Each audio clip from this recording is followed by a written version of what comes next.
Hi, I'm Christine Rolfes, State Senator for North and Central Kitsap County.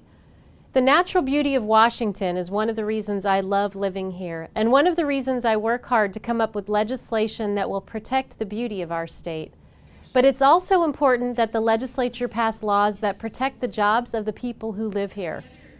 I sponsored the Oil Transportation Safety Act this year in the Senate because it's a bill that will protect both. Many of the oil transportation laws in our state haven't been updated since the 1970s, and since then our population has grown and our economy has changed. It's also important to know that the types of oil being moved now are much more combustible than they were back then. The Oil Transportation Safety Act could increase tugboat escorts for big ships so they can maneuver better, and will strengthen tugboat operator safety standards. It will allow companies to retain proprietary information while also providing the public with information about what is being moved through their communities. Preventing oil spills and explosions protects people, the environment, and the economy of Washington's communities. And speaking of issues important to communities, I've also been working on legislation that will help senior citizens and kids in Kitsap County and around the state.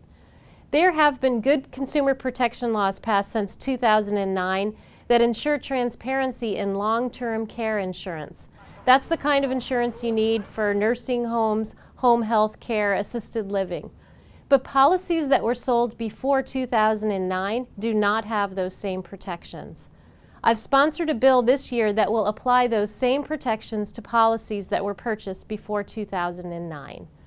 Some of the key elements include requiring insurers to tell consumers how much they will increase their premiums, as well as when the increase will go into effect. It would also require the insurer to provide clear information on how to contact them with questions or explanations of the customer's options. I also continue working to find ways to improve our schools. The recession hit us hard in Washington, and as a result, we haven't been doing enough to fund our kids' education.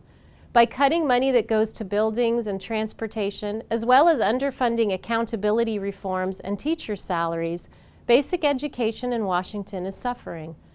The Supreme Court released an opinion on January 9th of this year that said the legislature needs to come up with a clear plan by April 30th, which will fully fund education by the 2017-2018 school year.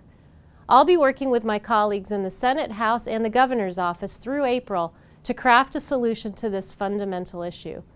As always, I welcome your calls and emails, and I look forward to hearing from you. Thank you.